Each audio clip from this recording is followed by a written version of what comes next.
मेंढक और कछुआ दोनों बचपन के दोस्त हैं। काम के बाद रोज मिलकर गप्पबाजी न करे तो दिन पूरा नहीं होता इनका। ओ कछुआ, सुना है कि अपने यहाँ एक बाबा जी आए हैं, सबकी प्रॉब्लम सॉल्व कर रहे हैं। हाँ तो चलें क्या? कहाँ? बाबा जी के पास?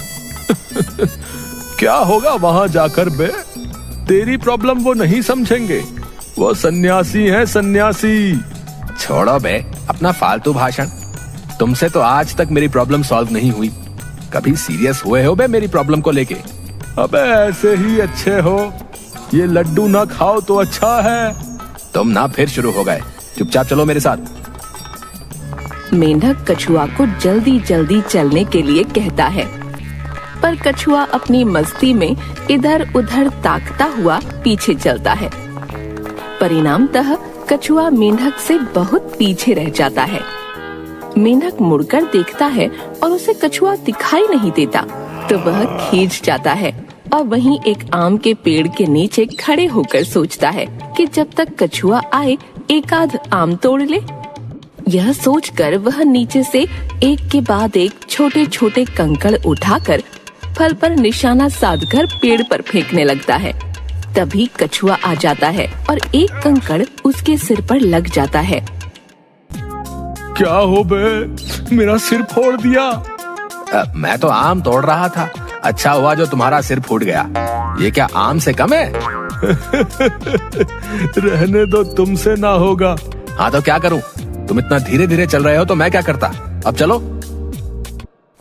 यह कहते हुए मेंढक कछुए का हाथ पकड़कर जल्दी जल्दी चलने लगता है और कछुआ उसका हाथ थामे लगभग भाग रहा है। थोड़ी दूर पर कछुआ थक जाता है और मेंढक कहता है, रे मेंढक, थोड़ा धीमे हो जाओ भाई, इतनी क्या जल्दी है? बाबा ही तो है, कोई ट्रेन थोड़ी है जो छूट गई तो दोबारा नहीं मिलेगी। तुम ये सब छोड़ो, बस जल्दी जल्दी चलो। किसी तरह दोनों बाबा के यहाँ पहुँचते हैं। एक बड़े से हॉल के बाहर बहुत सारे जूते चप्पल पड़े हैं। दोनों भी अपने जूते चप्पल वहीं उतार देते हैं और हॉल के अंदर जाते हैं। एक बड़ी सी कुर्सी पर बाबा, उनके दाएं 3 और बाएं 2 शिष्य बैठे हैं। बाबा के सामने एक लंबी सी मेज है, उसके ऊपर बहुत सारी चीजें रखी हुई हैं और आसपास आम लोग बैठे हैं। मेंढक और कछुआ प्रवेश करते हैं, बाबा को देखते हैं, बाबा भी उन्हें देखते हैं। राम राम बाबा जी। बाबा जी उन्हें हाथ से बैठने का इशारा करते हैं, तो दोनों वहीं बैठ जाते हैं। बैठे हुए लोग अपनी समस्याएं बाबा को बताते हैं। उनमें से एक सांवली लड़की बाबा के पैर पकड़ लेती है। क्या हुआ बेटी, बता, तेरी क्या समस्या है? बाबा जी क्या बताऊं, मेरी समस्या मैं खुद हूँ। मैं समझा नहीं बेटी, तुम क्या कहना चाहती हो? लड़की चारों ओर देखकर, समझ जाओ ना बाबा जी, आप तो अंतर्यामी हो। अरे मैं अंतर्यामी नहीं, उस ऊपर वाले का बस एक दास हूँ, इस दुनिया का सेवक हूँ। दुनिया के सेवक, दास, और आप? हंसते हुए मुंह बना लेती है, उसे कुछ समझ नहीं आता। मैं सिद्ध योगी हूँ, अगर तुम अपनी समस्या बताओगी तो कोई समाधान जरूर पाओगी। लड़की सिर झुकाकर बाबा के पैर पकड़ लेती है। बाबा जी मुझे गोरा कर दो। गोरा? लड़की हाँ में सिर हिलाती है। ना बाबा ना, ये तो ऊपर वाले की देन है। रंग रूप कद काठी तो भगवान बनाता है, मैं उसे कैसे बदल सकता हूँ? प्लीज बाबा जी कर दो ना। बाबा थोड़े गुस्से से उसे घूर कर देखते हैं और पूछते हैं, क्या करेगी गोरा होकर? माधुरी दीक्षित बनूंगी। सब हंसने लगते हैं। देखा बाबा, ये सब कैसे हंस रहे हैं मेरे रंग पर। इन्हें मेरे टैलेंट के बारे में कुछ नहीं पता, बस रंग पर हंसते हैं। मैं दिखाती हूँ आपको। लड़की अभिनय करते हुए बोलती है, एक चुटकी सिंदूर की कीमत तुम क्या जानोगे रमेश बाबू। अरे ये तो दीपिका पादुकोण का डायलॉग है। सब फिर हंसने लगते हैं। बाबा सभी को शांत होने का इशारा करते हैं। बेटी, जो तुम चाहती हो वो नहीं हो सकता। भगवान ने जो दिया है उसे स्वीकार करो। लड़की निराश होकर वहाँ से चली जाती है। एक आदमी अनाज का एक बोरा बाबा के चरणों में चढ़ा देता है। इसकी कोई आवश्यकता नहीं है। इतने अनाज का मैं क्या करूंगा? अरे बाबा जी, कैसे नहीं है? आप पैसों का चढ़ावा तो लेते नहीं हो। और ये कौन सा मैं खरीद के लाया हूँ? मेरे खेतों की फसल है, सोचा थोड़ा दान कर दूं। है आपके ये जो चेले हैं इतने, इनको दे देना। ठीक है, ठीक है। बाबा जी, आप मने और मारे छोरे को आशीर्वाद दे दो तो कल्याण होवे। यह कहते हुए आदमी दूर बैठे हुए अपने बेटे को बुलाता है। 12 से 13 वर्ष का एक लड़का उसके पास आ जाता है। बाबा जी, ये हमारा छोरा है, इसको आशीर्वाद दे दो कि ये खूब मन लगाकर पढ़े और कोई बड़ा अधिकारी बने। लड़का अपने पिता को घूर कर देखने लगता है। बेटा देख उधर, सबसे पीछे कोने में जो घी का डिब्बा पड़ा है, उसे उठा के ला। लड़का वहाँ से चला जाता है। इस छोरे का मन बिल्कुल पढ़ने में न लागे, पूरा दिन अजीबो गरीब बातें करता है। इस साल तो फेल ही हो गया बाबा जी, इसमें कोई आशीर्वाद दे दो कि ये खूब मन लगा के पढ़े। इतने में लड़का घी का डिब्बा ले आता है और उसे मेज पर रख देता है। फिर बाबा लड़के के सिर पर हाथ रखकर उसे पढ़ने का आशीर्वाद देने लगते हैं।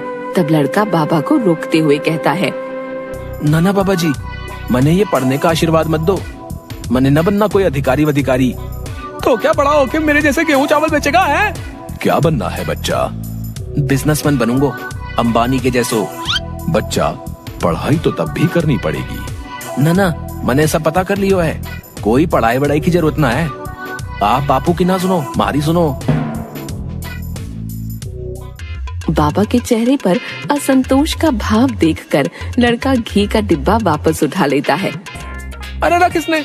ना बाबा जी, मैंने बिजनेसमैन बनने का आशीर्वाद देंगे तब रखूं। ये पक्का बिजनेसमैन बनेगा।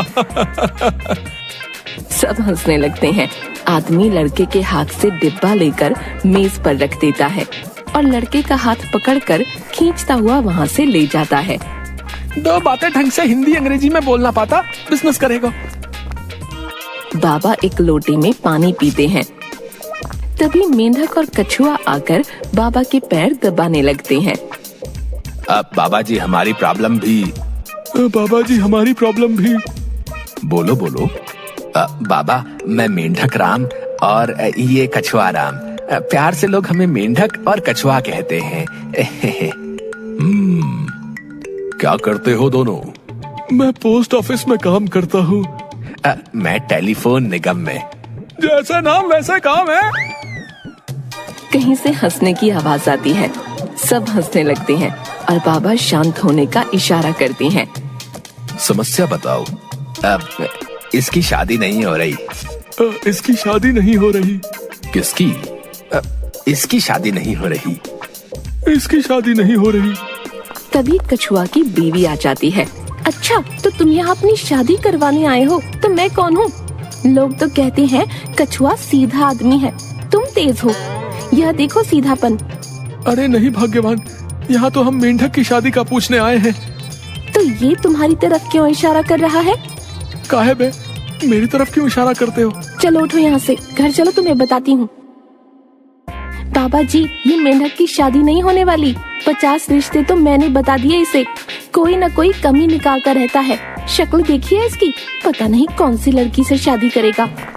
ये सब कहते हुए वह कछुआ के साथ वहाँ से चली जाती है। बाबा आप छोड़ो ने, मेरा बताओ। अगर वो औरत सही कह रही है तो तुम्हारी शादी मुश्किल है। ऐसा ना कहो बाबा, कोई तो उपाय करो। देख बेटा, सबको उस भगवान ने बनाया है। हम कौन होते हैं किसी को ठुकराने वाले। अब से जो पहला रिश्ता आए उसे स्वीकार कर ले। अपनी गृहस्थी बसाना तेरे हाथ में है। प्रणाम बाबा।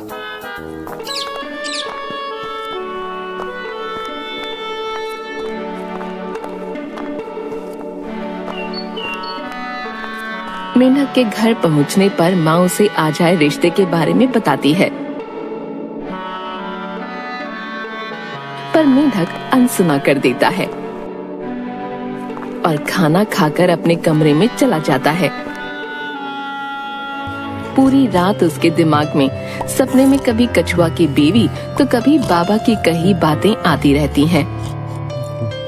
मेंढक अपने भावी जीवन को लेकर डर जाता है।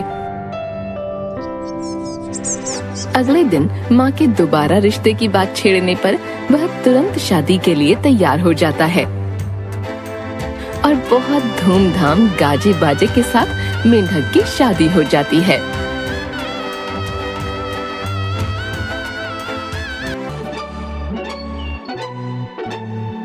क्यों बे, कितने दिन हो गए, आते क्यों नहीं हो? हैं? अकेले मजा नहीं आता यार। पता तो है अब मेरी शादी हो गई है। तो मेरी नहीं हुई। वैसे भी पूरे दिन क्या झाड़ू पोछा करते हो? हाँ सच्ची? तुम्हारी कसम। ना ना, मेरी कसम ना खाया करो, तुम चबे ना खाओ। क्यों बे, तुम नहीं करते हो? ना, मैं तो कछुआ हूँ ना। हाँ तुम तो इतना धीरे धीरे, इतने में तो पूरे दिन के बर्तन भी धुल जाएं। बेटा कहा था ना ये लड्डू ना खाओ, अब खाए हो तो लो मजा।